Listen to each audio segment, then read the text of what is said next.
आज हम chapter number 12 electrostatics के प्रैक्टिस एमसीक्यू सॉल्व कर रहे हैं। पहला एमसीक्यू है, if the distance between 2 point charges is halved. Distance को हमने क्या कर लेना है, हाफ कर लेना है।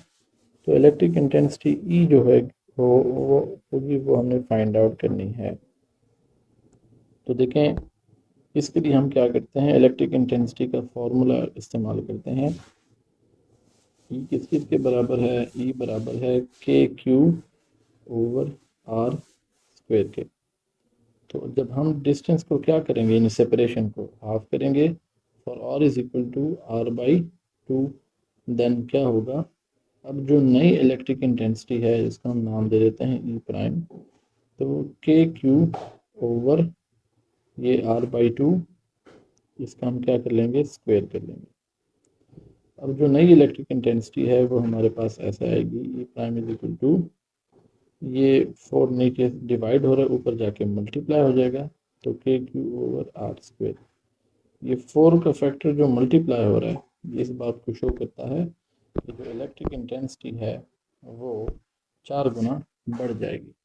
तो करेक्ट आंसर हमारा क्या होगा, ऑप्शन डी होगा, 4 टाइम्स। नेक्स्ट क्वेश्चन है, SI unit of strength of electric field. Strength of electric field को हम इलेक्ट्रिक इंटेंसिटी कहते हैं, और जिसका करेक्ट यूनिट है न्यूटन पर coulomb. Okay, next question, the presence of dielectric always increase electrostatic force, no decrease करती है। Decrease the electrostatic force, yes बिल्कुल ठीक, फोर्स को डिक्रीज करती है।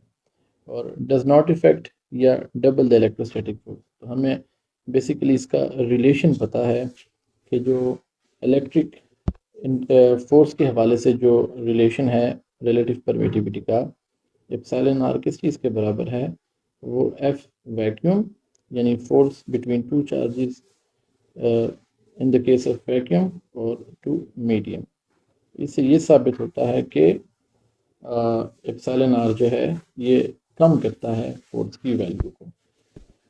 अब हम नेक्स्ट क्वेश्चन देखते हैं, न्यूटन पर coulomb is the unit of, यानी जो ऊपर क्वांटिटी है वो फोर्स है, नीचे जो क्वांटिटी है वो चार्ज है। तो ये यूनिट है किस चीज़ का, इलेक्ट्रिक इंटेंसिटी का। तो करेक्ट आंसर है option D. Question number 5, SI unit of electric flux is newton metre square per coulomb, इसका यूनिट होता है, तो वो ऑप्शन सी में है। 6, electrostatic force of repulsion between two electrons at a distance of 1 metre is. अगर हम दो प्रोटॉन्स ले लें तो उनके दरमियान जो रिपल्जन की फोर्स है वो हम कैसे फाइंड आउट करेंगे, रिपल्जन की फोर्स हम फाइंड आउट करेंगे F is equal to k Q1 Q2 over r square से। F is equal to k की जगह आप 9 इंटू 10⁻⁹ और Q1 और Q2 की वैल्यू सेम है, तो 1.6 इंटू 10⁻⁻19 है, -19। इसका हम क्या कर लेंगे, स्क्वायर। ओके, ओवर डिस्टेंस उन्होंने 1 दिया, तो ये हमारे पास क्या है, -19 है। अब हम फाइंड आउट करते हैं, सिंप्लीफाई करते हैं, तो F is equal to 9 into 10⁻⁹ और 1.6 का स्क्वायर करेंगे तो 2.56 और 10⁻⁻19 की जगह आ जाएगा 10⁻⁻38 ओवर 1। तो f इज इक्वल टू, ये हम 9 को जब मल्टीप्लाई करते हैं 2.56 के साथ, 2.56 के साथ जब मल्टीप्लाई करते हैं 9 को, तो हमारा आंसर आता है 23। तो हम इसको लिखते हैं 23 इंटू 10⁻⁻38 है और ये 9 है, तो ये 10⁻⁻29 हो जाएगा। Okay, -29 Newton. या हम इसको ऐसे लिख सकते हैं कि और F is equal to 2.3 into 10⁻⁻28 newton हमारा आंसर आएगा, 10⁻⁻28। अब इसके करस्पॉन्डिंग हम ऑप्शन देखते हैं अपना कि करेक्ट ऑप्शन कौन सा है। तो जो करेक्ट ऑप्शन है वो ये है, ऑप्शन सी। जी, नेक्स्ट क्वेश्चन है, equation E dot is application to surface. अब spherical surface, cylindrical surface, conical या फ्लैट सरफेस, तो ये बेसिकली फ्लैट सरफेस के लिए इक्वेशन होल्ड करती है। Next, for computation of electric flux the surface area should be spherical, curve, flat या parallel. ये फ्लैट इसलिए होना चाहिए, और हम अक्सर इवन कि अगर स्फेरिकल हो भी तो उसको हम स्मॉल कंपोनेंट्स में, स्मॉल एलिमेंट्स में इसलिए डिवाइड करते हैं कि वो जो स्मॉल एलिमेंट होगा वो फ्लैट होगा। The force between 2 point charges separated by air is 4 Newton. When separated by a medium of relative permittivity 2, the force between becomes, अब फोर्स कम हो जाएगी। जिस तरह हमने ऊपर पढ़ा है कि एक मीडियम रखने से हमने रिलेशन भी पढ़ा, मीडियम रखने से फोर्स उतने ही टाइम रिड्यूस होगी जितनी रिलेटिव परमिटिविटी की वैल्यू है। तो अगर अर्लियर फोर्स 4 न्यूटन है तो 2 से डिवाइड करके अब हमारे पास फोर्स बनेगी 2 न्यूटन। ऐसा unit of relative permittivity is, तो रिलेटिव परमिटिविटी का जो यूनिट होता है वो होता है न्यूटन पर मीटर स्क्वायर और कूलम स्क्वायर। ठीक है, तो वो ये बन जाएगा। अब नेक्स्ट क्वेश्चन है, if the distance between two charge bodies is halved. अगर डिस्टेंस को हम क्या कर लें, हाफ कर लें, फोर्स बिटवीन देम बिकम्स, तो डिस्टेंस को हाफ करने से, जिस तरह भी हमने रिलेशन पढ़ा, डिस्टेंस को हाफ करने से फोर्स हो जाएगी 4 टाइम्स। ओके, और डिस्टेंस को डबल करने से फोर्स हो जाएगी 1/4। Okay, next question, equation small minus delta V over delta are is called, इसको हम पोटेंशियल ग्रेडियंट कहते हैं। यानी इलेक्ट्रिक फील्ड क्या है, नेगेटिव ग्रेडियंट ऑफ पोटेंशियल है।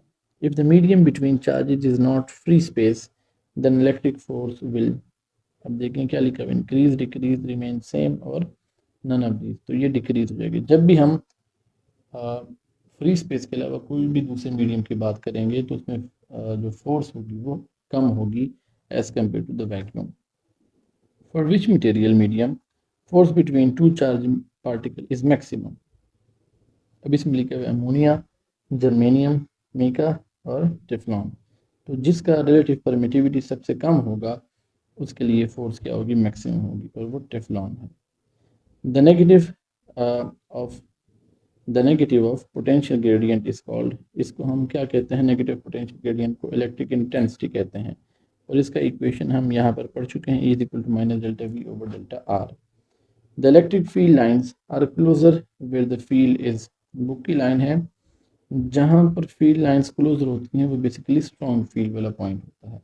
इसके बाद closeness of electric field lines is the measure of, closeness of electric field lines किस चीज़ को शो करती है, क्लोजनेस ऑफ जो इलेक्ट्रिक फील्ड लाइन है वो शो करती है स्ट्रेंथ ऑफ द फील्ड को। ओके, तो ये बी ऑप्शन बन गया। नेक्स्ट है, the number of electrons in 1 coulomb charge is equal to, हम ये इस रिलेशन से निकालते हैं, Q is equal to n e से, यानी N is equal to Q over E से। तो Q की जगह जब हम क्या पुट कर लेते हैं, Q की जगह हम पुट करते हैं 1 कूलम और E की वैल्यू से डिवाइड करते हैं, यानी 1.6 इंटू 10⁻⁻19। तो हमारे पास नंबर ऑफ इलेक्ट्रॉन्स बनते हैं 6.25 इंटू 10⁻18। तो अब हमारा जो करेक्ट ऑप्शन बना वो ऑप्शन सी बना। नेक्स्ट क्वेश्चन है, identify the practical application of electrostatic force, इनमें से कौन सा इलेक्ट्रोस्टैटिक फोर्स को प्रैक्टिकली यूज करता है, इंकजेट प्रिंटर, एक्सरेज, लेजर या एसी जनरेटर। इंकजेट प्रिंटर जो है वो प्रैक्टिकल डिवाइस है जो इलेक्ट्रोस्टैटिक्स का इस्तेमाल करती है। नेक्स्ट क्वेश्चन है, 1 जॉल इज इक्वल टू, तो 1 जॉल बराबर है 1.6 इंटू 10⁻⁻19 इलेक्ट्रॉन वोल्ट के, तो ऑप्शन ए करेक्ट हो गया। 21, the toner of the printer is given, toner को हम कौन सा चार्ज देते हैं, negative. 1 coulomb charge contain how many number of electrons, अभी हमने कैलकुलेट किया तो 6.25 इंटू 10⁻18 इलेक्ट्रॉन्स। सेलेनियम क्या है, सेलेनियम फोटो कंडक्टर है। तो ऑप्शंस क्या है, insulator in light, insulator in dark. Yes, ये अंधेरे में इंसुलेटर की तरह बिहेव करेगा और कंडक्टर की तरह बिहेव करेगा लाइट में। 24, drum is the drum in photocopier is coated with layer of photo conductor called selenium. The constant of proportionality K depends on, nature of medium पे भी डिपेंड करता है और सिस्टम ऑफ यूनिट पे भी। तो जो करेक्ट आंसर होगा वो ऑप्शन डी होगा, ये हमारा करेक्ट आंसर है। 26, which of the following can be taken as measure of electric intensity, electric intensity इनमें से कौन सी रिलेशन है? Electric intensity basically electric intensity ई को हम लिखते हैं क्या, ई इज इक्वल टू, हाँ, गिवन पॉइंट पे with in the electric field, ये एफ ओवर ए होता है। तो इसमें से कौन सी रिलेशन है? इसमें ऑप्शन ए करेक्ट है। द इलेक्ट्रिक फ्लक्स, बाकी जो इलेक्ट्रिक इंटेंसिटी की रिलेशंस हैं वो सिंगल चार्ज के लिए, आइसोलेटेड चार्ज के लिए, कैपेसिटर के प्लेट्स के लिए, शीट ऑफ चार्ज के लिए, उनके लिए अलग अलग हैं। General relation E is equal to F over q है। ओके, अब हम नेक्स्ट क्वेश्चन की तरफ जाते हैं। नेक्स्ट क्वेश्चन है electric flux through close surface depends upon, charge पे डिपेंड करता है, मीडियम पे डिपेंड करता है, ज्योमेट्री पे डिपेंड नहीं करता। इसका करेक्ट आंसर क्या होगा? Charge and medium. 28 two charges, 1 microcoulomb and 5 microcoulomb are separated by distance of 20 centimeter. Ratio of electric force, क्योंकि इलेक्ट्रिक फोर्स जो है वो एक म्यूचुअल फोर्स है तो इनका रेशियो हमेशा क्या बनेगा? 1:1 ही आएगा। दो charges irrespective of their magnitudes एक दूसरे पर हमेशा इक्वल फोर्स एक्सर्ट करते हैं, इसलिए इनका रेशियो क्या बनता है? 1:1। Next, electric intensity inside the hollow sphere is, hollow sphere के अंदर इलेक्ट्रिक इंटेंसिटी की जो वैल्यू है वो क्या होती है? 0 होती है। गॉसेस लॉ की फर्स्ट एप्लीकेशन यही है। 30 अगर हम क्वेश्चन देखें, चार्ज कैरियर्स इन इलेक्ट्रोलाइट्स, इलेक्ट्रोलाइट्स में जो चार्ज कैरियर्स होते हैं वो पॉजिटिव और नेगेटिव आयंस होते हैं, तो करेक्ट आंसर डी बन गया। 31 अ capacitor is perfect for insulator is, कहाँ पर होता है? अल्टरनेटिंग करंट में, speaking current, sparking current, eddy current या डायरेक्ट करंट। कैपेसिटर इंसुलेटर का काम करता है डीसी के लिए, यानी डायरेक्ट करंट के लिए। 32 the work done in bringing a unit positive charge from infinity to that point in the field is called, इसको हम एब्सोल्यूट पोटेंशियल भी कहते हैं। क्या कहते हैं इसको? एब्सोल्यूट कहते, सिर्फ एब्सोल्यूट पोटेंशियल ही कहते हैं। तो करेक्ट आंसर सी बन गया। सेलेनियम क्या है? एक फोटो कंडक्टर है। 34 an ECG records the between points, वो बेसिकली पोटेंशियल मेजर करता है between points human skin generated by electric process in the heart of, in the heart, तो ये हार्ट बीट होता है बेसिकली, ठीक है। ईसीजी का ताल्लुक दिल से होता है। 35 special organ called amplitude of Lorenzini Lorenzini that are very sensitive to electric field are found in, ये लिखा है बैट्स, कैट्स, डॉग्स और शार्क्स। तो ये इंफॉर्मेशन बेस्ड क्वेश्चन है जो कि आप बुक के साइड इंफॉर्मेशन से भी देख सकते हैं। नेक्स्ट क्वेश्चन है if charge body is moved against electric field it will gain. अब अगर अगेंस्ट द फील्ड लेके जाएंगे तो वो एनर्जी गेन करेगा, तो वो कौन सी एनर्जी गेन करेगा? If charge body is moved against the field it will gain potential energy. तो पोटेंशियल एनर्जी जनरल टर्म है, चार्ज बॉडी है तो इसके लिए हम इलेक्ट्रिक पोटेंशियल एनर्जी कह देते हैं। 37 charge on electron is 1.6 into 10⁻⁻19 coulomb. तो जो हमारा करेक्ट आंसर है वो दूसरा बी ऑप्शन बन जाएगा। Farad is defined as, farad किस चीज़ के बराबर है? फेरड बराबर है जिस पर हम लिखते हैं C is equal to Q over V, तो कूलम पर वोल्ट के बराबर है, यानी करेक्ट ऑप्शन आ जाएगा A. 39 a capacitor stores energy in the form of magnetic field, heat energy, electrical energy, तो इलेक्ट्रिक एनर्जी की फॉर्म में एनर्जी स्टोर करता है। क्वेश्चन नंबर 40 जो है इसमें हमारे पास मिस्टेक है टाइपिंग, तो हम नेक्स्ट क्वेश्चन की तरफ मूव करते हैं। नेक्स्ट क्वेश्चन है 41 coulomb per volt again is called farad, हम ऊपर पढ़ चुके हैं तो ये फेरड बन जाएगा।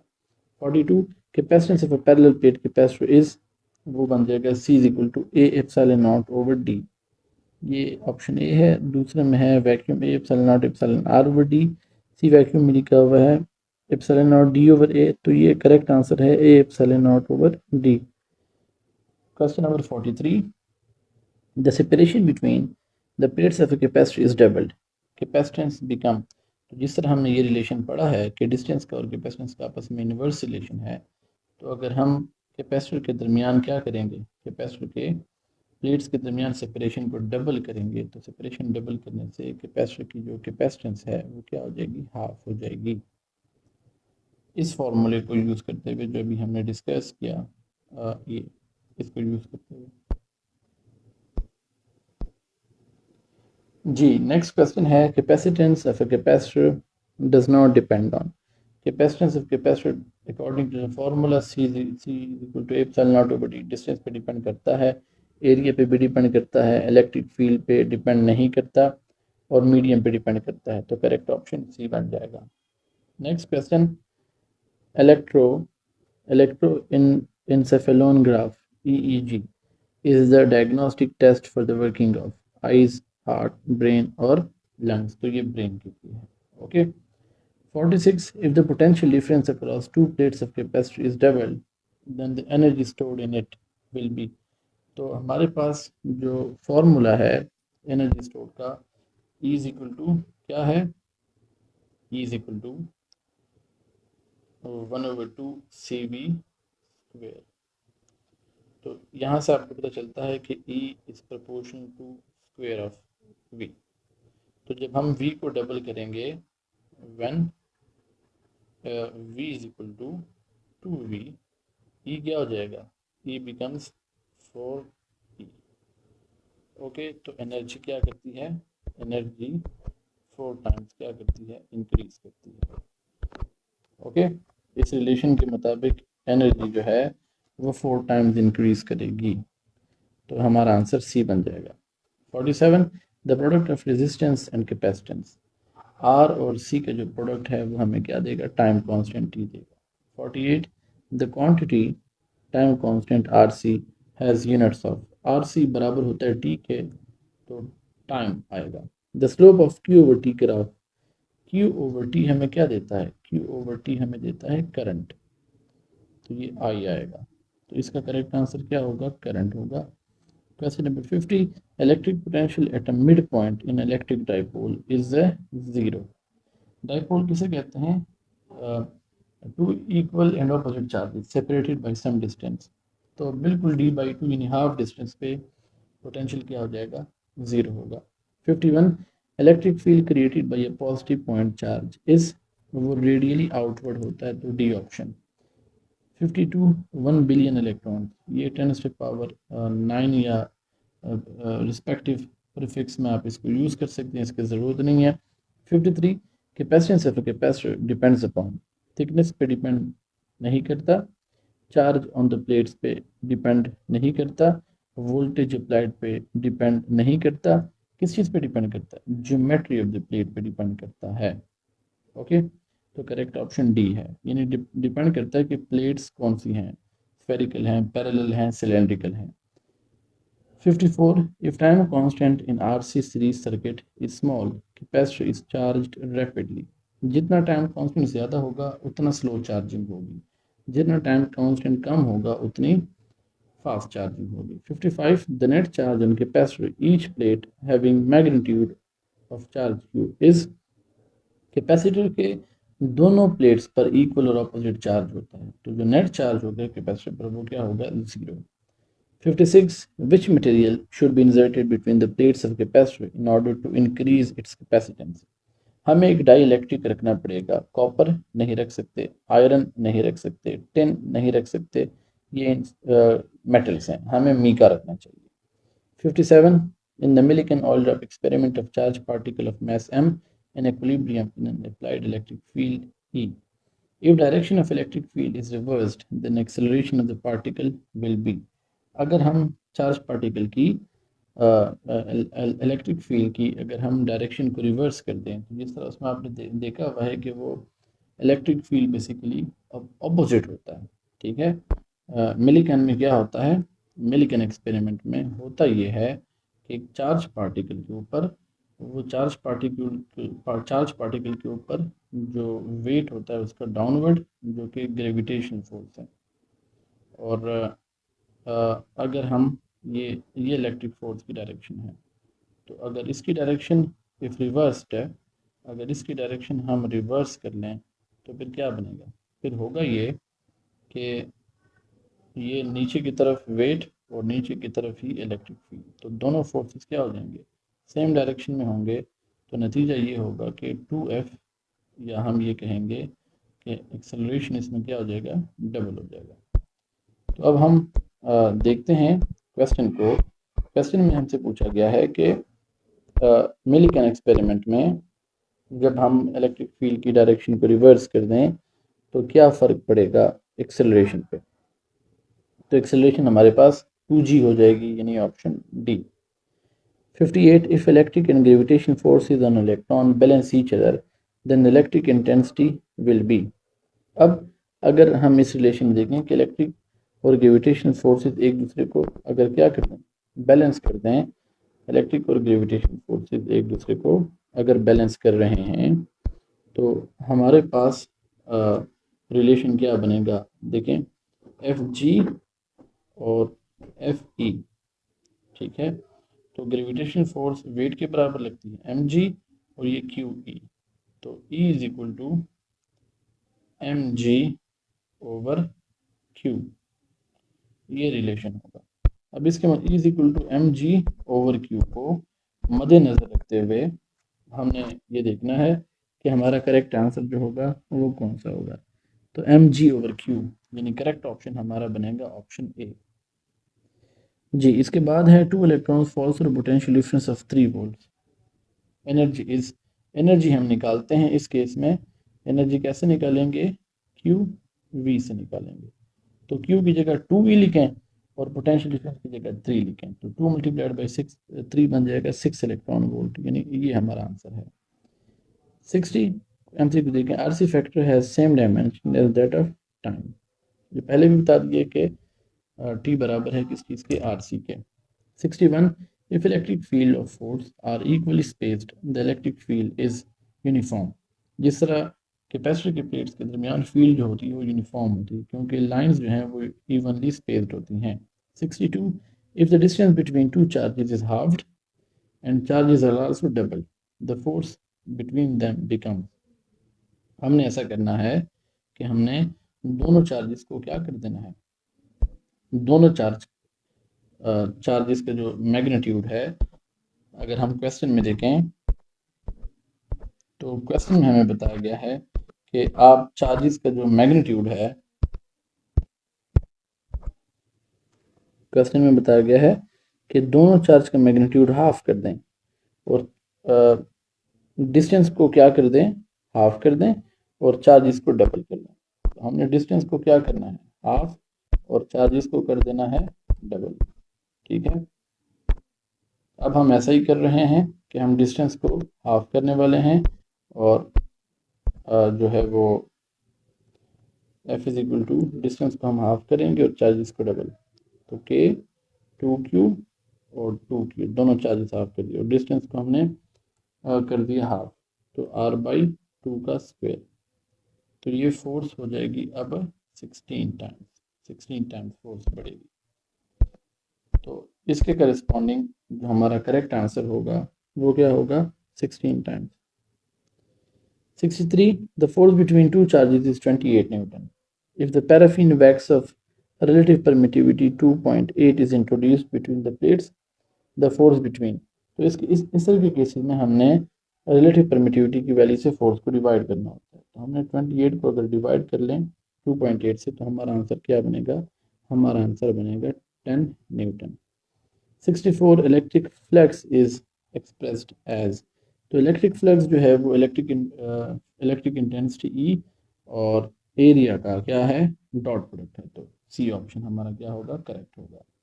नेक्स्ट 65 देखें, the fact that electric field exist in space around electric charge is, ये किसी भी मैटर की क्या है, ये इंट्रिंसिक प्रॉपर्टी है। तो इंट्रिंसिक प्रॉपर्टी यानी option C. Question number 66 the numerical value of permittivity of free space is, तो वो है 8.85 इंटू 10⁻⁻12 और यूनिट होंगे पर न्यूटन पर मीटर स्क्वायर और कूलम स्क्वायर। तो जो करेक्ट आंसर होगा वो क्या होगा, ऑप्शन सी होगा। ओके, सॉल्व कर रहे हैं वो है a charge of 4 coulomb, a charge of 4 coulomb is in field intensity of 4 Newton per coulomb. The force on the charge is, तो इसके लिए हमारे पास फॉर्मूला होगा F is equal to, formula है F is equal to Q E, ठीक है। तो फोर्स डिटरमिन करने के लिए हमें चार्ज की वैल्यू को ई के साथ मल्टीप्लाई करना पड़ता है। चार्ज की वैल्यू हमारे पास 4 कूलम है और ई की वैल्यू भी 4 है, तो इनको मल्टीप्लाई करेंगे 4 मल्टीप्लाइड बाई 4, हमारे पास करेक्ट ऑप्शन होगा 16। Next question, if both the magnitude of charges and distance between them is doubled the coulomb force will be. अगर हम चार्जेस को भी क्या कर लें, दोनों चार्जेस का मैग्नीट्यूड डबल कर लें, यानी Q1 के साथ भी 2 लगा लें और Q2 के साथ भी 2 लगा लें, तो 2 मल्टीप्लाइड बाई 2 4, और डिस्टेंस को क्या कर लें, डबल कर लें, तो 2r का स्क्वायर ओपन करेंगे तो 4r स्क्वायर आ जाएगा, 4 ऊपर नीचे कैंसिल हो जाएंगे और जो करेक्ट आंसर होगा वो ऑप्शन सी बनेगा। नेक्स्ट है जी, the force on electron in the field of, तो यहाँ पर भी same F is equal to Q E, F is equal to Q E, और जो फील्ड की वैल्यू है वो हमारे पास कितनी है, फील्ड की वैल्यू जो है वो 1 इंटू 10 पावर कितनी है हमारे पास, 1 इंटू 10 पावर आ रही है 8 है, 1 इंटू 10 पावर 8 है। तो हम अब इसको सॉल्व करते हैं, F is equal to Q E, तो इलेक्ट्रॉन के ऊपर चार्ज की वैल्यू है 1.6 इंटू 10 पावर 1.6 इंटू 10 पावर -19, ये इलेक्ट्रॉन पर चार्ज है, और जो फील्ड इंटेंसिटी है वो 1 इंटू 10 पावर 8 है। अब जो करेक्ट वैल्यू हमारे पास फोर्स की होगी वो कितनी आएगी, 1.6 इंटू ये -19 है वो +8 है, तो ये 10 पावर -11 बन जाएगा। ओके, इतने न्यूटन की फोर्स है। तो इस हिसाब से जो हमारा करेक्ट आंसर होगा वो बनेगा, करेक्ट आंसर हमारा बन जाएगा 1.6 इंटू 10⁻11 इंटू न्यूटन, यानी ऑप्शन, यानी हमारा जो करेक्ट आंसर है वो ऑप्शन बी है। 71, the study of electric charges at rest under the action of electric force is known as, इसको इलेक्ट्रोस्टैटिक्स कहते हैं। Electric coefficient is represented by, इसको हम सिंपली एप्सिलॉन आर कहते हैं, जो फोर्स डिटरमिन करता है। 73, the force between two charges is 36 Newton. Okay, if dielectric constant यानी relative permittivity epsilon r की वैल्यू 3.6 है, is inserted, then force reduces to, तो 36 को अगर हम 3.6 पे डिवाइड करें तो हमारा आंसर क्या आएगा, 10 आएगा, तो हमारा आंसर आ जाएगा 10। 74, a charge of 4 coulomb is in the field of intensity 4 Newton per coulomb. The force on the charge is, तो हमने फिर से वही ऊपर वाला हमें इक्वेशन एमसीक्यू फिर से दे दिया गया है, तो इसका आंसर भी क्या होगा, 16 न्यूटन ही बनेगा। ओके, इसका आंसर क्या होगा, 16 Newton. 75 question, what is the force on a proton placed between two parallel plates containing equal positive charge. तो जो पॉजिटिव चार्जेस हैं वो प्रोटॉन को क्या करेंगे, एक प्लेट भी प्रोटॉन को रिपेल करेगा, दूसरा प्लेट भी प्रोटॉन को रिपेल करेगा, तो उन फोर्सेस की लाइन ऑफ एक्शन एक दूसरे में से पास होगी और जो नेट फोर्स है वो बन जाएगी 0। जी, अगले क्वेश्चन में हमें बताया गया है कि charge of 10 power -10 coulomb between two parallel plates 1 centimetre apart experience a force of 10 power -5 Newton. The potential difference between the plates is, तो हमें पोटेंशियल डिफरेंस यानी एक तरह से हमें V निकालना है, और हमें जो दिया गया है चार्ज वो हमें कितना है, 10 पावर -10 कूलम है, और प्लेट्स के दरमियान जो सेपरेशन है वो कितनी है, 1 सेंटीमीटर है, जबकि फोर्स जो है वो 10 पावर -5 न्यूटन है। तो हमें V फाइंड आउट करना है। ये डाटा हम अब एक दफ़ा फिर से रिपीट कर लेते हैं। पोटेंशियल डिफरेंस या डेल्टा V हमें फाइंड आउट करना है, फोर्स की वैल्यू हमें गिवन है 10 पावर 5 न्यूटन, और जो सेपरेशन है वो 1 सेंटीमीटर अपार्ट है, ठीक है, और चार्ज हमें दिया गया है 10 पावर -10 कूलम है। ओके, तो अब हम डेल्टा V की जो वैल्यू है वो कैलकुलेट करते हैं।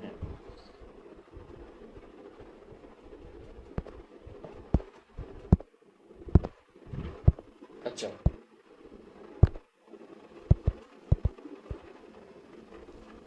अब पोटेंशियल का फॉर्मूला है delta V is equal to, हमारे पास आएगा E इंटू डी।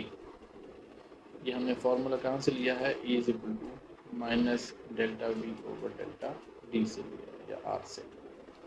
अब हमें E फाइंड आउट करना है। E किस चीज़ के बराबर होता है, F ओवर Q के बराबर होता है, ओके, मल्टीप्लाइड बाई टी। तो फोर्स उन्होंने हमें कितनी दी है, फोर्स उन्होंने क्वेश्चन में हमें दी है, डिस्टेंस तो 1 सेंटीमीटर है, यानी 10⁻⁻² मीटर है। और जो फोर्स है वो इसको एक दफ़ा हम कंफर्म कर लेते हैं। फोर्स हमारे पास इस क्वेश्चन में है 10⁻⁻5, 10⁻⁻5 है, ओके। इसकी जगह हम 10⁻⁻5 लिख लेते हैं, डिवाइड बाई चार्ज जो है वो 10⁻⁻10। तो अब ऊपर 10⁻⁻7 है और नीचे 10⁻⁻10 है। ये ऊपर जाएगा तो जो पोटेंशियल डिफरेंस है वो 10⁻³ का होगा, यानी हम कह सकते हैं कि 1000 वोल्ट्स का, या 10⁻³ वोल्ट का होगा। तो अब जो हमारा करेक्ट आंसर होगा वो क्या होगा, option C. 77. A rubber ball of radius 2 cm has a charge of 5 microcoulomb on its surface, which is uniformly distributed. The value of E at its center is, Gauss's law की first application है तो ये 0 हो जाएगा। The force on an electron in the electric field of magnitude 10 raised to the power 4 Newton पर coulomb. तो इसको भी आप फाइंड आउट कर सकते हो F is equal to Q E से। Q की वैल्यू 1.6 है, ओके। तो इलेक्ट्रॉन के ऊपर Q की वैल्यू 1.6 इंटू 10⁻⁻19 है। इट मीन्स कि ना ऑप्शन ए हो सकता है और ना ऑप्शन डी हो सकता है। It is between B and C. तो 1.6 इंटू 10⁻⁻19 है और यहाँ पर हमें 4 दिया गया है, +4 है। तो -19 के बजाय 10⁻⁻ क्या हो जाएगा, ये 10⁻⁴ है, तो इसको हम मल्टीप्लाई करेंगे। 10⁻⁴ मल्टीप्लाई हो जाएगा चार्ज की वैल्यू के साथ, तो मल्टीप्लिकेशन में पावर्स ऐड हो जाते हैं। तो 10⁻⁻19 के बजाय क्या होगा, 10⁻⁻15। तो correct answer is beta. The mass of the oil droplet is in measuring charge in Millikan method is calculated by Stokes law, Coulomb's law, Newton gravitation law या Farad। तो उसको स्टोक्स लॉ यानी F इज इक्वल टू, हम इसके लिए relation इस्तेमाल करते हैं। ड्रैग फोर्स का रिलेशन क्या है, 6 पाई ईटा आर वी को हम किस चीज़ के बराबर लेते हैं, एम जी के बराबर लेते हैं। तो स्टोक्स लॉ से मेजर करते हैं। 80.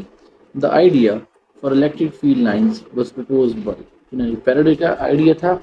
81. The direction of field lines around an isolated negative charge Q is, तो वो रेडियली इनवर्ड होती हैं, तो करेक्ट आंसर ए बन जाएगा। 82. A 1 coulomb charge of mass on a 1 coulomb charge of mass, ये 1 ग्राम है, is an electric field Newton 1 Newton पर कूलम।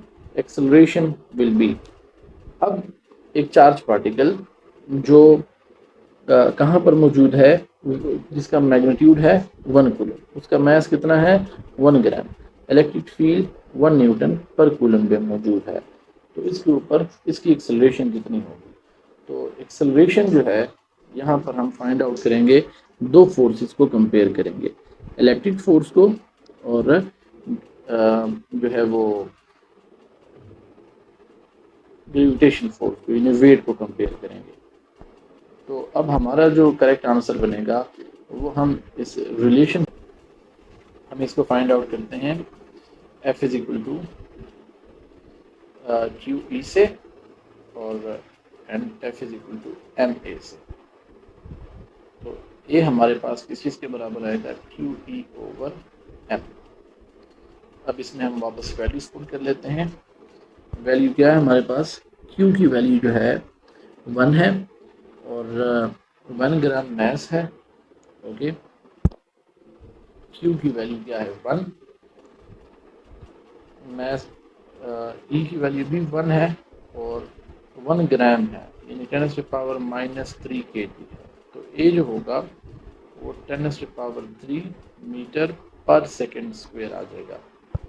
तो इस हिसाब से जो हमारा करेक्ट आंसर होगा वो 1000 ठीक होगा, यानी option B.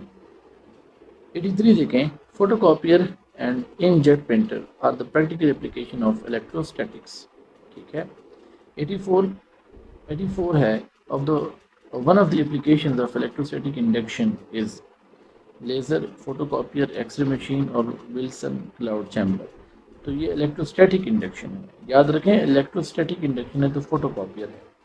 The heart of photocopy machine is a drum which is made of, वो एल्यूमिनियम का बना होता है। 86 which one is photoconductor, selenium photoconductor है। 87 the photocopying process is called, इसका नाम है ज़ेरोग्राफी। ठीक है, इसका मतलब है dry writing. Electric flux is maximum when the angle between E and surface is, ये बड़ा स्टूडेंट्स के लिए कंफ्यूजिंग होता है। ई और जो एरिया वेक्टर है वो जब 0 डिग्री पर हो तो फ्लक्स मैक्सिमम होगा, जबकि ई और सरफेस जब 90 डिग्री पर हो तो सरफेस में जो फ्लक्स होगा वो मैक्सिमम होगा। Electric flux does not depend upon, charge पे डिपेंड करता है, मीडियम पे डिपेंड करता है, शेप पे डिपेंड नहीं करता। 90 क्वेश्चन है the total electric flux through any close surface depends on. ठीक है, चार्ज पे डिपेंड करता है, मीडियम पे डिपेंड करता है, ज्योमेट्री पे नहीं करता। तो करेक्ट ऑप्शन होगा ऑप्शन डी। अगला जो हमारा क्वेश्चन है वो है question number 92। Gauss's law can only be applied to a curved surface, a flat surface, a surface of any shape, a closed surface। इसका आंसर है closed surface। The statement phi is equal to q over epsilon naught was given by, ये किन्होंने दिया था, ये Gauss law की mathematical form है तो ये गॉस की स्टेटमेंट है। 94 the electric field intensity due to an infinite sheet of charge is, तो वो सिग्मा ओवर 2 एप्सिलॉन नॉट होता है और आर यूनिट वेक्टर जो है ये क्या देगा, हमें डायरेक्शन बताएगा। तो ऑप्शन ए करेक्ट है। 95 if a charge body is moved against the electric field it will gain, तो ये जब चार्ज बॉडी को इलेक्ट्रिक फील्ड के अगेंस्ट मूव कराते हैं तो वो इलेक्ट्रिक पोटेंशियल एनर्जी गेन करता है। 96 it is required to suspend a proton of charge q and mass m in electric field the strength of the field must be, तो इसमें भी वेट और इलेक्ट्रिक इंटेंसिटी बराबर होगी नहीं, mg बराबर होगा किस चीज़ के, QE के, mg बराबर होगा किस चीज़ के, QE के। तो हमें E की वैल्यू फाइंड आउट करनी है ना, तो हमें mg की तरफ डिवाइड करना है, किस चीज़ को, mg की तरफ हमें डिवाइड करना होगा Q को। ठीक है, तो करेक्ट आंसर होगा option B. The quantity minus delta V और डेल्टा आर, इसको हम क्या कहते हैं, potential gradient. 98 the negative of potential gradient, वो हमें इलेक्ट्रिक फील्ड इंटेंसिटी देता है। अ पार्टिकल ऑफ, ये 2 इलेक्ट्रॉन्स का जब चार्ज पार्टिकल फॉल करता है 3 वोल्ट के पोटेंशियल डिफरेंस में, जो एनर्जी गेन होगी वो 6 इलेक्ट्रॉन वोल्ट होगी। कितनी होगी, वो होती है 6 इलेक्ट्रॉन वोल्ट। और 6 इलेक्ट्रॉन, 6 अपनी जगह, इलेक्ट्रॉन वोल्ट होता है 1.6 के, तो 6 मल्टीप्लाइड बाई 1.6 करेंगे तो 9.6 बन जाएगा। इसका मतलब ये है कि ऑप्शन सी तो नहीं हो सकता। तो 9.6, अब इलेक्ट्रॉन वोल्ट की वैल्यू कितनी है, 10⁻⁻19 है, तो अब हमारा जो करेक्ट आंसर होगा वो ऑप्शन बी बन जाएगा। 100 which of the following relation is correct, joule is equal to volt multiplied by ampere, joule is equal to coulomb per volt, joule is equal to volt per ampere, या joule is equal to volt per coulomb. जिस तरह हमें पता है कि volt बराबर होता है जॉल पर कूलम के, वोल्ट बराबर होता है जॉल पर कूलम के, तो इस हिसाब से जॉल बराबर होगा कूलम पर वोल्ट के, जॉल बराबर होगा कूलम पर वोल्ट के। तो हमारा जो करेक्ट आंसर होगा वो बन जाएगा ऑप्शन बी। ओके, ये ऑप्शन बी तो नहीं बनेगा। जॉल जो है W is equal to Q delta V, यानी कूलम इनटू वोल्ट, तो ये हमारे पास करेक्शन जो करेक्ट आंसर होगा वो डी होगा। 101 देखें, इसमें लिखा हुआ है कि इलेक्ट्रो रेटिनोग्राफी आइज से रिलेटेड है, तो ये डायग्नोज करता है एबनॉर्मेलिटी इन eyes. Electric field intensity between 2 oppositely charge parallel plates, तो वो किस चीज़ के बराबर होगा, वो सिग्मा ओवर एप्सिलॉन नॉट के बराबर होगा। 103, the negative sign in the expression potential gradient E is equal to minus delta V over delta R shows that direction of E is along decreasing potential, यानी electric field की direction में जाते हैं तो electric potential क्या करता है, decrease करता है। 104, the gradient of scalar field is always the, किसी भी स्केलर फील्ड का जो ग्रेडियंट होता है वो हमेशा वेक्टर क्वांटिटी होती है। तो करेक्ट आंसर क्या होगा, ऑप्शन बी। 105, ऐसा unit of electric potential is, electric potential V जो है वो हमारे पास किस चीज़ के बराबर है, जॉल पर कूलम के।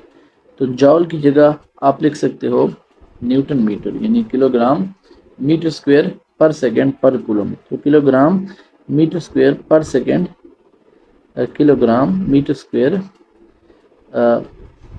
पर सेकेंड पर कूलम।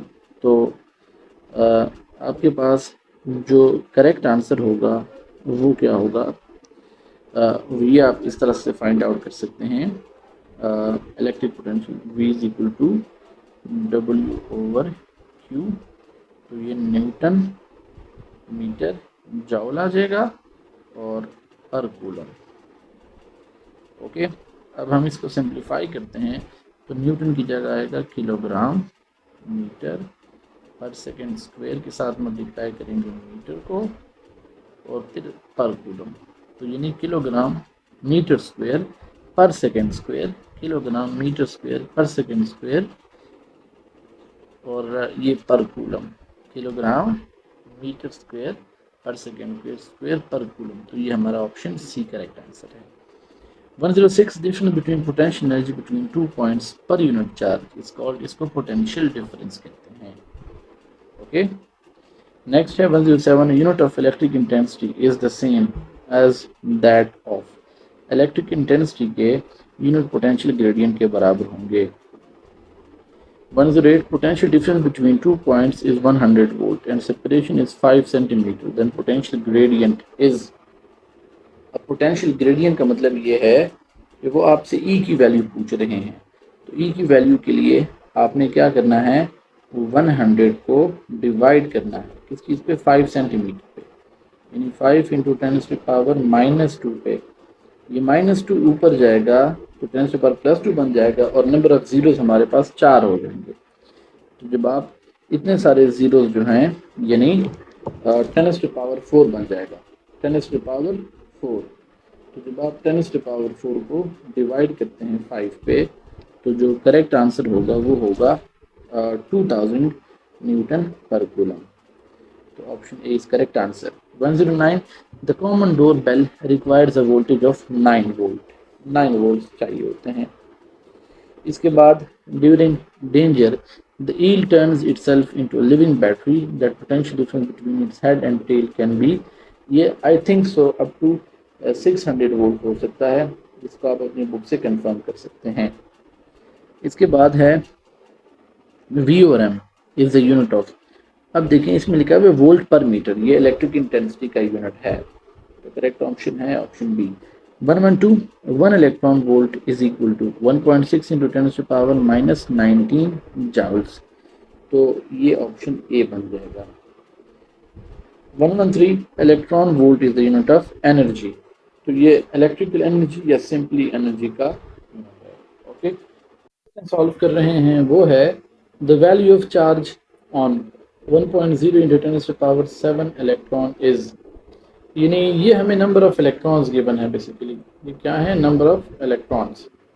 तो यहाँ पर भी हम Q is equal to NE का इस्तेमाल करेंगे।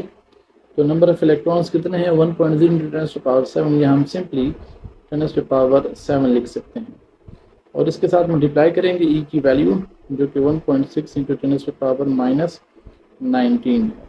ओके, तो अब हमारे पास ये 10⁻7 इंटू 10⁻19 है, तो हमारा आंसर 10⁻12 में आएगा और ये हमारे पास करेक्ट आंसर है। Question number 115, the particle of mass m and charge q is release from rest in uniform electric field E।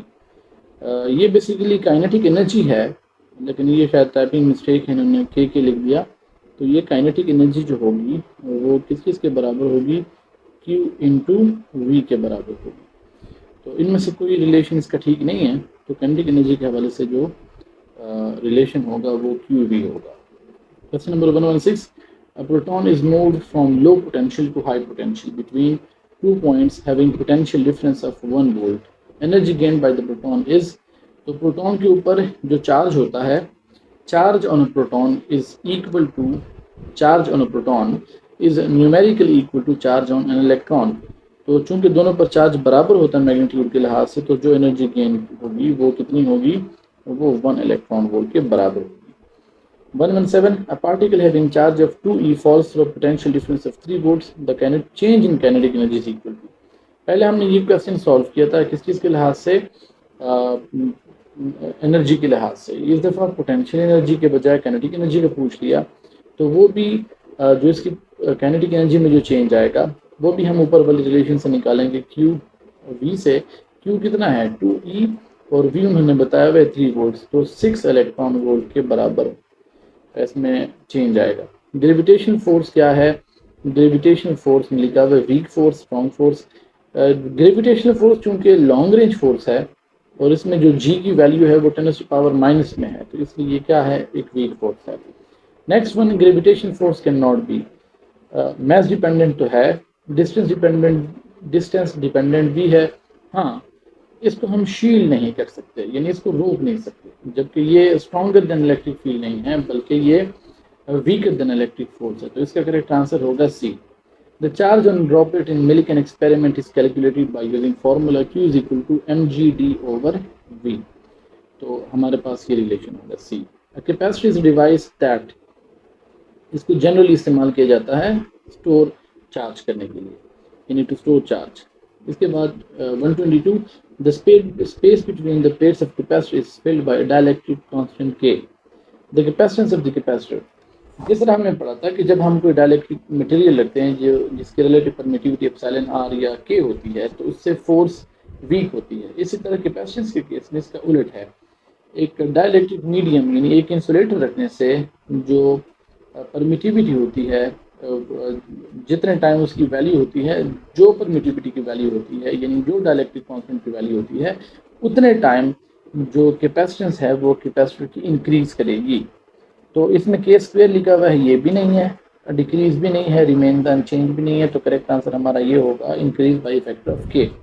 123, when some dielectric is inserted between the plates of capacitor, the capacitance increases. Okay, B option. 124, when dielectric material is inserted between the plates of capacitor, potential difference between the plates decrease करता है। 125, ये अगर आपने इसका देखना है कैसा क्यों होता है, तो C इज इक्वल टू जो है वो, अगर आप रिलेशन देखते हैं V का और C का, जिस तरह आप देखते हैं कि Q is equal to C भी होता है, तो C is equal to Q/V होता है। तो अगर आप खुद देख लें कि अगर कैपेसिटेंस बढ़ रही है मीडियम रखने से, तो C के इंक्रीज होने से V क्या होगा, डिक्रीज होगा। 125, parallel plate capacitor with oil between the plates, जिसकी रिलेटिव परमिटिविटी कितनी है, 2 है, has capacitance C if the oil is removed. अब जब हम ये मीडियम हटाएंगे तो कैपेसिटेंस उतने ही टाइम क्या होगी, कम हो जाएगी। जैसे इसकी वैल्यू 2 है, तो अब कैपेसिटेंस कितनी बन जाएगी, C/2 बन जाएगी। 126, on removing the dielectric from the charged capacitor, its energy increases। जब हम एक डाइलेक्ट्रिक मटेरियल रखते हैं प्लेट्स के दरमियान, तो उससे एनर्जी क्या होती है, डिक्रीज होती है।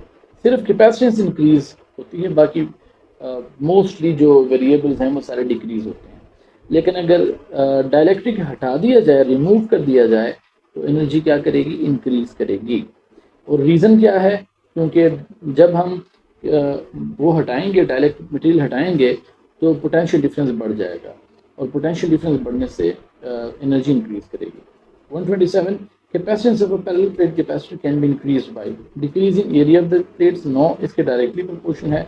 Increasing separation between plates, no, इसके इनवर्सली प्रोपोर्शन है। ये बढ़ाने से कैपेसिटेंस कम होगी। इंक्रीजिंग पोटेंशियल डिफरेंस, नो, इसके साथ भी इनवर्सली प्रोपोर्शन है, या डिपेंडेंट नहीं है डायरेक्टली इस पर। हाँ, इंसर्टिंग डाइलेक्ट्रिक मटेरियल, जितने टाइम इसके रिलेटिव परमिटिविटी की वैल्यू होगी, उतने टाइम क्या होगी, कैपेसिटेंस इंक्रीज हुआ करेगी।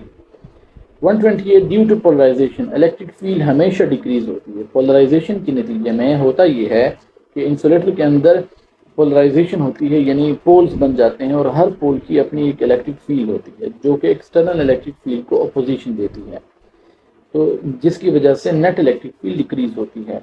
129 energy stored in the capacitor with dielectric is, तो वो होती है 1/ε0 1/2 ε0 एप्सिलॉन r ई स्क्वायर होती है। तो ये हमारे पास रिलेशन है ए डी। अगर वो पूछ लें कि एनर्जी डेंसिटी का, तो फिर एनर्जी डेंसिटी का ये रिलेशन होगा। जो ऑप्शन डी है ये किस चीज़ का है, ये है एनर्जी डेंसिटी का, और विद डाइलेक्ट्रिक तो इसका ऑप्शन ए बनेगा।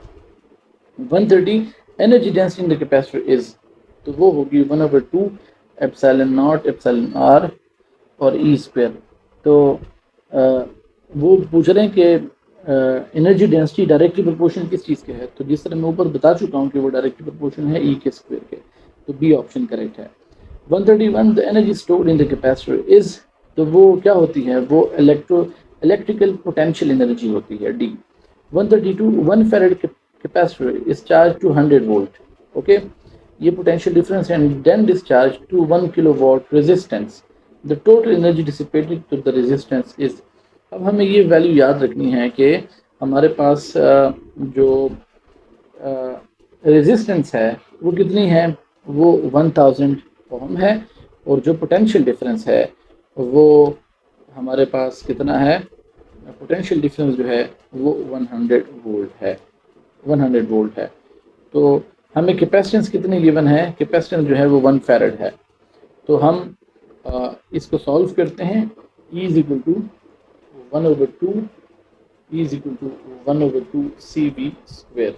कैपेसिटेंस कितनी है, 1 फैराड है, तो C की जगह क्या लिख लेंगे, 1 लिख लेंगे, और पोटेंशियल डिफरेंस कितना है, 100 है, 100 की जगह हम 10⁻² लिख लेते हैं, और इसका क्या है, इसका स्क्वायर है। तो सिंपली ये क्या बन जाएगा, ये बन जाएगा हमारे पास 10⁻⁴। तो 10⁻⁴ जो है, यानी ये 4 जीरोस हैं और डिवाइड बाई 2, तो ये हमारे पास आंसर क्या आएगा, ये इस तरह से आ जाएगा। तो जो एनर्जी स्टोर्ड होगी, एनर्जी स्टोर्ड हमारे पास कितनी होगी, 5000 जॉल्स, जिसको हम 5 किलो जॉल्स भी कह सकते हैं। ओके, अब नेक्स्ट क्वेश्चन है, क्वेश्चन नंबर 133। 1 ओम फैराड ये बराबर होता है किस चीज़ के, 1 सेकंड के, क्योंकि आर सी का प्रोडक्ट हमें क्या देता है, टाइम, तो ये 1 सेकंड के बराबर होगा। Question number 134 second divide by ohm is equal to, जब अब हमने यहाँ पे, वैसे हमारे पास क्या होता है, टी किस चीज़ के बराबर होता है, आर सी के। अब जब हम डिवाइड कर लें, हाँ, हम टी को डिवाइड कर लें किस चीज़ से, ओहम से, यानी रेजिस्टेंस से, तो उस तरफ हमारे पास क्या रह जाएगा, कैपेसिटेंस यानी फैराड। तो करेक्ट ऑप्शन क्या होगा, option A. 135 according to Coulomb's law the force between two charge objects is directly proportional to the product of their charges, option A correct answer है। 136 ऐसा unit of electric charge is, वो coulomb है। और 137 if the magnitude of charges on two objects is doubled the force between them will be, वो quadruple हो जाएगी, क्योंकि जब दोनों चार्जेस की वैल्यू को डबल करेंगे तो फोर्स हमारे पास क्या होगी, 4 टाइम्स इंक्रीज होगी। 138 if the distance between two charged objects is doubled force will be 1/4, ठीक है, distance between two charged object is doubled the force will be, तो फोर्स जो है वो क्या होगी, डिस्टेंस अगर हम डबल करेंगे, between two charge object is double, तो कूलम्स लॉ के मुताबिक वो क्या होना चाहिए, 1/4 होना चाहिए, ठीक है, क्योंकि हमारे पास रिलेशन है K/Q1 Q2 over are square. तो जब हम डिस्टेंस को डबल करेंगे तो आर की जगह जब 2r लिखेंगे, स्क्वायर लेंगे, तो वो 4r स्क्वायर बन जाएगा। तो जो फोर्स है वो 1/4 हो जाएगी। तो इनमें से कोई ऑप्शन इसका ठीक नहीं है। इसका करेक्ट ऑप्शन क्या होगा, इसका जो करेक्ट ऑप्शन होगा वो F/4 होगा, F/4, ये F है। ओके, नेक्स्ट है Coulomb's law is valid for static charges only, moving charges only, both static and moving, ये सिर्फ स्टैटिक चार्जेस के लिए है, इलेक्ट्रोस्टैटिक से तो only for static charges. 140 which type of field surrounds a magnet, ये magnet का पूछा है उन्होंने। मैग्नेट की गिर्द होती है magnetic field. Okay, which type of field surround a magnet, तो मैग्नेट की गिर्द क्या होती है, मैग्नेटिक फील्ड होती है। 141 which field is responsible for the force of gravity, तो वो ग्रेविटेशन फोर्स है। 142 what is the direction of gravitation field near the surface of the earth, gravitation field की जो डायरेक्शन है वो हमेशा क्या होती है, डाउनवर्ड होती है। Okay, 143 which field is responsible for the force experienced by moving charged particle in a magnetic field, तो वो मैग्नेटिक फील्ड फोर्स होती है। Which field is responsible for the force experience by a moving charge particle in magnetic field, तो वो magnetic field होती है। 144 what is the direction of magnetic field around a straight current carrying conductor, तो वो clockwise और anti clockwise direction में होती हैं, लेकिन अब यहाँ पे radial inward, radial outward, counter clockwise, clockwise, इसमें basically straight current carrying conductor होते हैं, तो उसके गिर्द क्लॉकवाइज भी हो सकते हैं और एंटी क्लॉकवाइज भी हो सकते हैं, डिपेंड करता है कि करंट किस डायरेक्शन में फ्लो कर रहा है। तो ये क्वेश्चन, ये जो एमसीक्यूज हैं, ये बेसिकली ये जो एमसीक्यूज हैं ये नेक्स्ट चैप्टर्स में बेसिकली हम डिस्कस करेंगे। इलेक्ट्रिक फील्ड लाइंस नेवर, वो एक दूसरे को कभी क्रॉस नहीं करती, यानी इंटरसेक्ट नहीं करती। Electric field lines are closer together when the electric field is stronger. 147 the number of electric field lines passing through a surface is proportional to, किस चीज़ की प्रोपोर्शन होती हैं, प्रोपोर्शन होती है कि अगर आप गॉस लॉ की डेफिनेशन देखें तो फ्लक्स प्रोपोर्शनल किस चीज़ के होता है, फ्लक्स प्रोपोर्शन होता है चार्ज के, तो ये ऑप्शन ए बन जाएगा। 148 in uniform electric field lines are, जिस तरह कैपेसिटर के केस में हमने पढ़ा तो इलेक्ट्रिक फील्ड लाइंस क्या होती हैं, पैरेलल होती हैं और इक्वली स्पेस्ड होती हैं। 149 electric field lines near the surface of a conductor are, conductor के करीब जो इलेक्ट्रिक फील्ड लाइंस होती हैं वो क्या होती हैं, perpendicular to the surface, tangential to the surface, tangential to the surface, ये रिपीट हुआ है, या पैरेलल टू द सरफेस। अब ये इलेक्ट्रिक फील्ड लाइंस का पूछ रहे हैं कहाँ पे, near the surface of a conductor, तो वो बेसिकली क्या होती हैं, परपेंडिकुलर टू द सरफेस होती हैं, तभी तो इनका एंगल 0 बनता है एरिया वेक्टर के साथ। Which device uses the principle of electrostatic to remove dust particle from the air, air purifier, microwave oven, vacuum cleaner, तो वो वैक्यूम क्लीनर है। 151 which application of electrostatic is used in printer and photocopies, तो electrostatic precipitation, electrostatic painting, electrostatic discharge या electrostatic printing, तो photocopier में printing में electrostatic printer इस्तेमाल होता है। 152 which principle of electrostatic is utilized in the operation of electrostatic precipitation, तो ये क्या होगा, Coulomb's law, Gauss law, Ohm's law, Faraday's law, तो इलेक्ट्रोस्टैटिक प्रेसिपिटेटर्स में इस्तेमाल होता है Gauss law. Which application of electrostatic is used in inkjet printers? Electrostatic shielding, electrostatic precipitation, electrostatic painting, electrostatic spraying. तो प्रिंटर में बुनियादी तौर पर नोजल जो है वो इन ड्रॉपलेट्स को क्या करता है, स्प्रे करता है, तो इसको spraying. 154 which device uses the principle of electrostatics to convert mechanical energy into electrical energy, तो कौन सा डिवाइस जो है वो इलेक्ट्रोस्टैटिक प्रिंसिपल का इस्तेमाल करता है मैकेनिकल एनर्जी को इलेक्ट्रिकल एनर्जी में कन्वर्ट करने के लिए, solar panels, wind turbines, batteries या फ्यूल सेल्स। अगर आप देखें सोलर पैनल्स लाइट से रिलेटेड है, विंड टर्बाइंस हवाओं से रिलेटेड है, बैटरीज जो हैं और फ्यूल सेल्स, तो बेसिकली यहाँ पर क्या होगा, ये फ्यूल सेल्स बनेंगे। Electric flux through close surface is zero when the surface is a conductor, the surface is dielectric, the surface is not enclosed any charge, तो फ्लक्स डिपेंड करता है किस चीज़ पे, चार्ज पे, तो इसका करेक्ट आंसर होगा charge. 156 the electric flux through a close surface due to positive point charge is, अब जो फ्लक्स होता है, फ्लक्स वो through a close surface due to a positive point charge is, तो वो आउटवर्ड फ्लक्स जो होता है बेसिकली वो पॉजिटिव होता है, तो इसको हम ऑप्शन ए कहते हैं। नेक्स्ट क्वेश्चन है question number 157, If the electric field lines are perpendicular to the surface, the electric flux to the surface is. Electric field lines अगर परपेंडिकुलर हैं सरफेस के, इट मीन्स के ई और ए के दरमियान, यानी इलेक्ट्रिक इंटेंसिटी और एरिया वेक्टर के दरमियान जो एंगल है वो ज़ीरो है, तो ये फ्लक्स क्या होगा, मैक्सिमम होगा। Electric flux through close surface is independent of, shape of the surface पे भी डिपेंड नहीं करता, साइज ऑफ द सरफेस पे डिपेंड करता है, चार्ज पे भी करता है और ओरिएंटेशन इन एंगल पे भी करता है, तो शेप पे डिपेंड नहीं करता। ओके, इसके बाद अब हम आते हैं Gauss law relates electric flux to. Gauss law जो है वो इलेक्ट्रिक फ्लक्स को रिलेट करता है किस चीज़ के साथ, इलेक्ट्रिक फील्ड इंटेंसिटी के साथ क्या करता है, या इलेक्ट्रिक पोटेंशियल के साथ करता है, इलेक्ट्रिक चार्ज डेंसिटी के साथ, के करंट के साथ।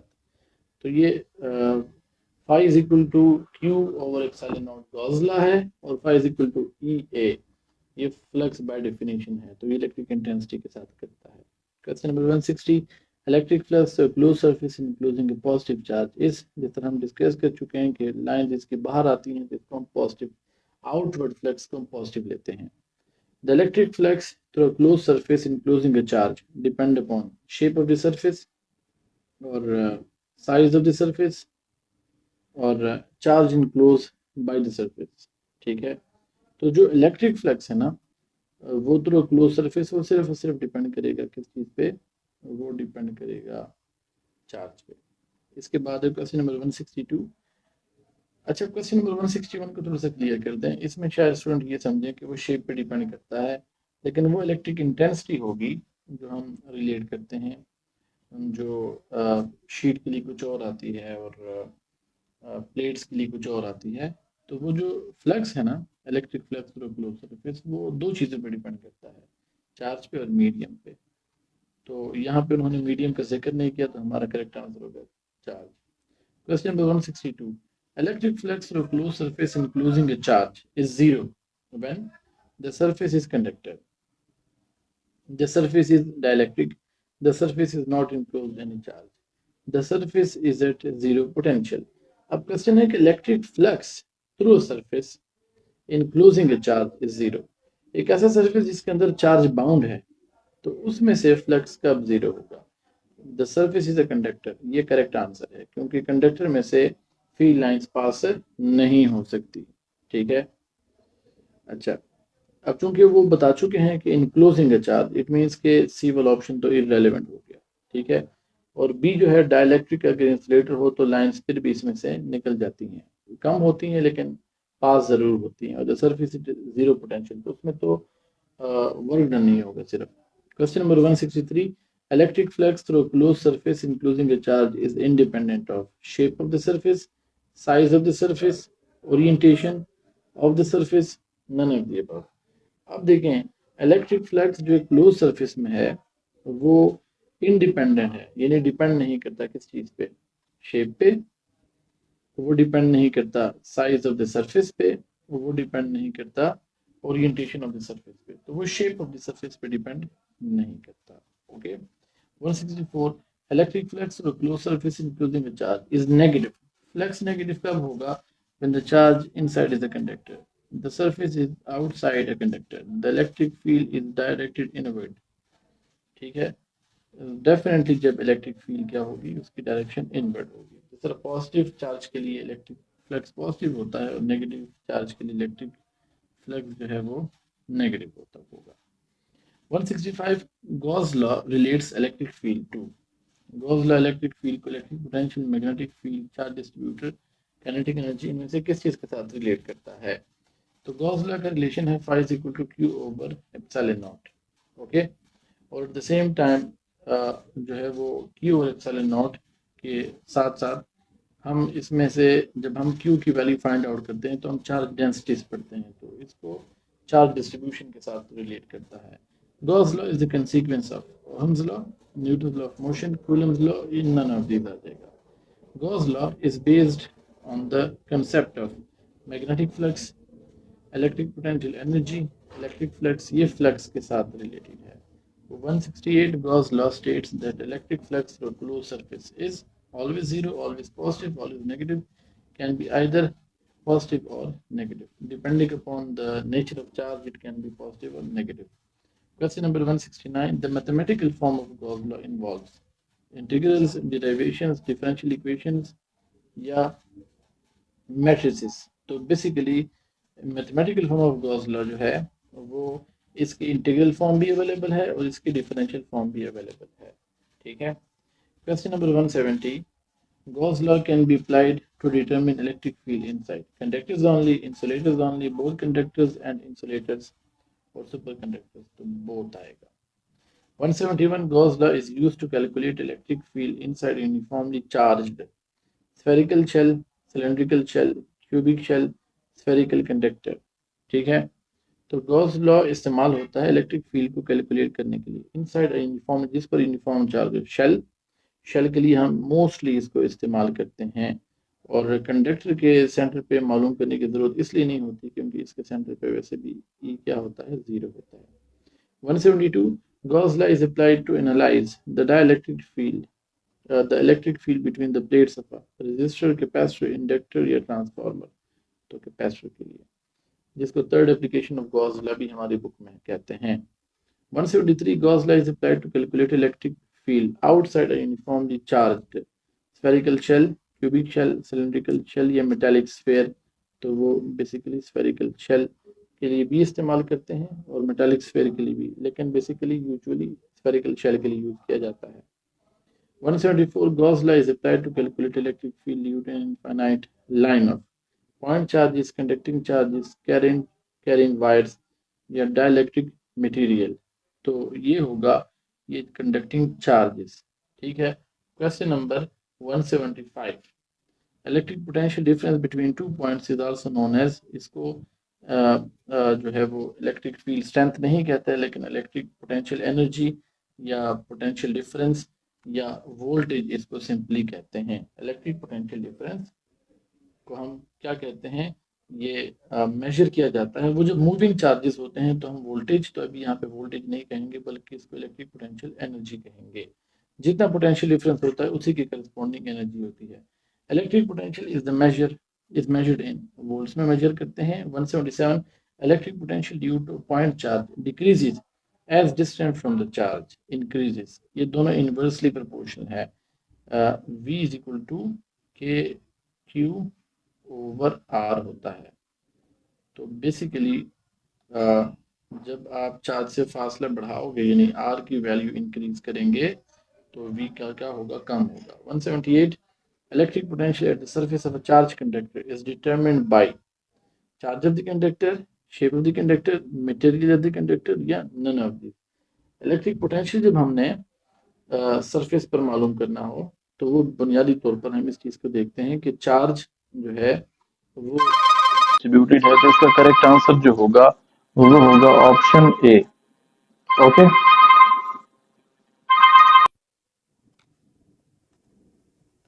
तो चार्ज ऑफ द कंडक्टर पे, शेप ऑफ द कंडक्टर पे, तो वो चार्ज ऑन द कंडक्टर पे क्या चार्ज यूनिफॉर्मली डिस्ट्रीब्यूट है या नहीं. ओके. नेक्स्ट क्वेश्चन की तरफ बढ़ते हैं. क्वेश्चन है question number 180.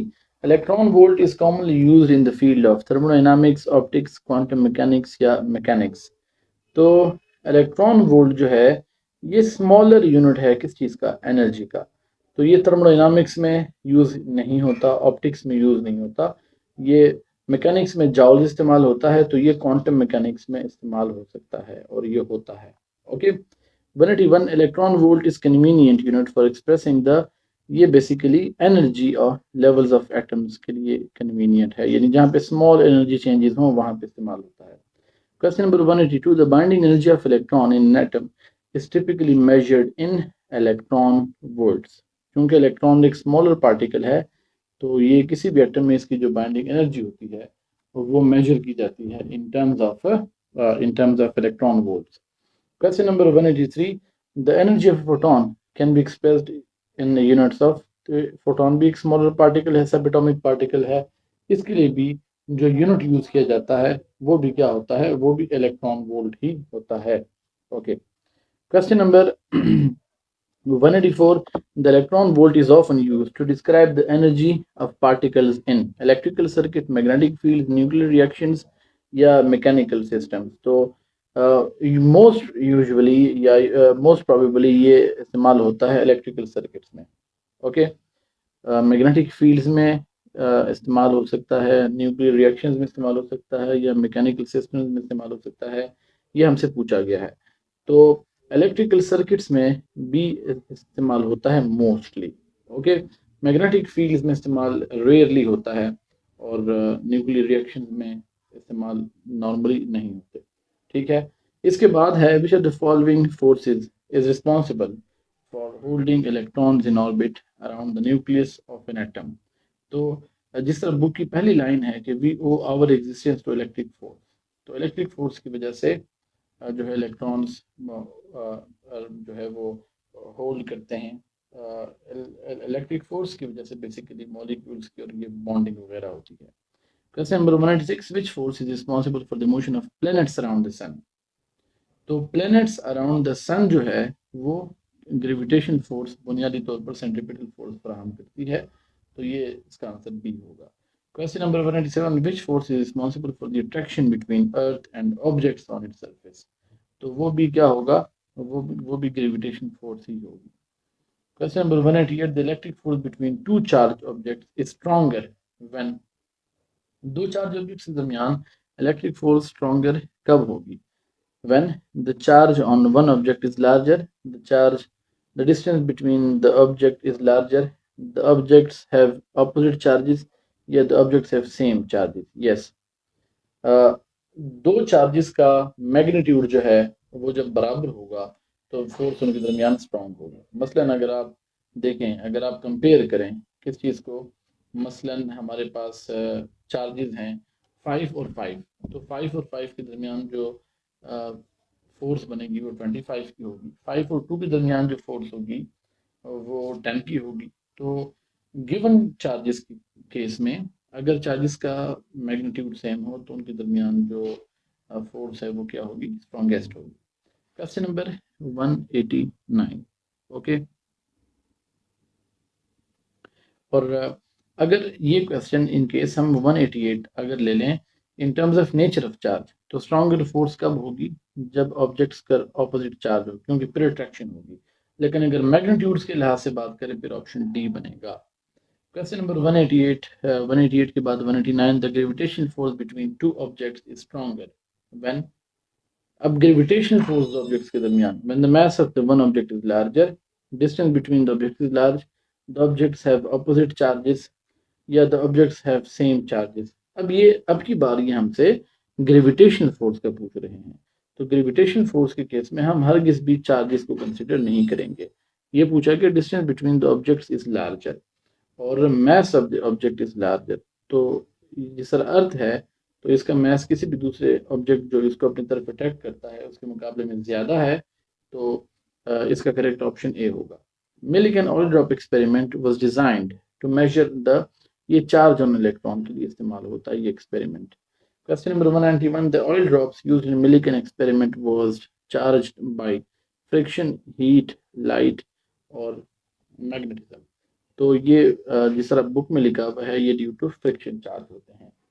Okay, question number 192, by measuring the terminal velocity of the oil drops, Millikan was able to determine the, अब जो टर्मिनल वेलोसिटी से उन्होंने क्या फाइंड आउट किया, मास of electron, charge on electron, mass of proton, या charge on proton. तो basically उन्होंने find out किया किस चीज़ का, मास ऑफ एन इलेक्ट्रॉन का, मास ऑफ एन इलेक्ट्रॉन को। तो टर्मिनल वेलोसिटी से उन्होंने मास ऑफ इलेक्ट्रॉन को फाइंड आउट किया। एक दफ़ा जब mass of electron find out हो गया तो फिर Q is equal to mgd over v के फॉर्मूले से फाइंड आउट किया जा सकता था चार्ज को भी। 193, Millikan experiment provided direct evidence for existence of electrons, existence of protons, existence of neutron, या एग्जिस्टेंस ऑफ फोटॉन्स। तो existence of electrons. Question number 194, Millikan experiment was significant because it provided evidence for conservation of charge, conservation of energy। तो ये conservation of charge है कि total charge जो है वो किसी ऑब्जेक्ट पर क्या रहेगा, क्वांटाइज रहेगा। Question number 195, a capacitor is a device used to store, ये इलेक्ट्रिक चार्ज स्टोर करने के लिए इस्तेमाल होता है। 196, capacitor consist of two conductive plates separated by, ये डाइलेक्ट्रिक मटेरियल भी हो सकता है और ये वैक्यूम भी हो सकता है। तो capacitors consist of two conducting plate separated by. अब चूंकि यहाँ पे हमें जो प्रीपोजिशन दिया गया है वो सिंगल का है, तो हम इसको डाइलेक्ट्रिक मटेरियल लेंगे, अदरवाइज ये वैक्यूम भी हो सकता है। ठीक है। Question number 197. Ability of a capacitor to store charge is determined by its capacitance. Option D. 198. When a voltage is applied across a capacitor, it charges until it reaches maximum capacitance, maximum voltage, maximum current, maximum charge, maximum charge. ठीक है। Question number, यानी तब तक capacitor charge होता रहेगा जब तक वो maximum charge Q not achieve ना कर ले। Question number 199. The energy stored in a capacitor is given by E is equal to 1/2 CV square. तो ऑप्शन सी बन जाएगा। 200. The capacitance of a parallel plate capacitor depends on, area पे depend करता है, separation पे भी करता है, डाइलेक्ट्रिक मटेरियल पे भी करता है, तो ये ऑल ऑफ दीज होगा। 201. The capacitance of a parallel plate capacitor is measured in, capacitance को हम मेजर करते हैं फैराड्स में। 202. The formula for calculating capacitance of a parallel plate capacitor is C is equal to Q over V. यहाँ से find out किया जा सकता है। वैसे जो असल फॉर्मूला है वो क्या है पैरेलल प्लेट कैपेसिटर का, वो A epsilon not divided by क्या है, D है। अब हम question number 203. When a dielectric material is inserted between the plates of capacitor, the capacitance increase करती है। सिर्फ कैपेसिटेंस जो है वो क्या करती है, इंक्रीज करती है, बाकी सारे फैक्टर्स डिक्रीजिंग होंगे। 204. Dielectric constant of material is measure of its, dielectric constant हमें किसी मटेरियल के हवाले से क्या बताता है, कंडक्टिविटी, रेजिस्टेंस, कैपेसिटेंस या रिलेटिव परमिटिविटी। ये रिलेटिव परमिटिविटी के हवाले से इंफॉर्मेशन देता है। रिलेटिव परमिटिविटी किस चीज़ के बराबर होती है, एप्सिलॉन ओवर एप्सिलॉन नॉट के बराबर होती है। Question number 205. Dielectric materials are characterised by their ability to conduct electric current, store electric charge, generate magnetic fields या प्रोड्यूस हीट। तो बेसिकली जो डाइलेक्ट्रिक वो पोलराइजेशन के बिहाफ पर क्या होते हैं, ये हम इनको कर सकते हैं, कैरेक्टराइज कर सकते हैं। तो बेसिकली ये सारे के सारे इंसुलेटर्स होते हैं। डाइलेक्ट्रिक क्या होते हैं, इंसुलेटर्स, तो हम इनको कंडक्टिंग इलेक्ट्रिक करंट कर लेते हैं। 206. The polarization of dielectric occurs in response to the applied electric field. Electric field में रखने से ये क्या होते हैं, पोलराइज होते हैं। Electric polarisation is dielectric leads to increase in capacitance. Polarisation के नतीजे में कैपेसिटेंस बढ़ती है। 208. Dielectric constant of vacuum is, vacuum का डाइलेक्ट्रिक कांस्टेंट कितना है, 1 है। 209. When a dielectric material is inserted between the plates of capacitor, the capacitance, again dielectric material रखने से कैपेसिटेंस क्या होती है, इंक्रीज होती है। 210. Energy stored in a capacitor is directly proportional to capacitance of the capacitor, the charge stored in the capacitor, the voltage across the capacitor, या none of these। तो energy stored in a capacitor is directly proportional to ये capacitance of the capacitor, जितनी ज्यादा capacitance होगी उतनी ज्यादा वो क्या करेगा, एनर्जी स्टोर करेगा। बाकी चार्ज के साथ भी इसका डायरेक्ट रिलेशन है, इस चार्ज के स्क्वायर के साथ, और पोटेंशियल डिफरेंस के साथ भी इसका डायरेक्ट रिलेशन है टू इट्स स्क्वायर।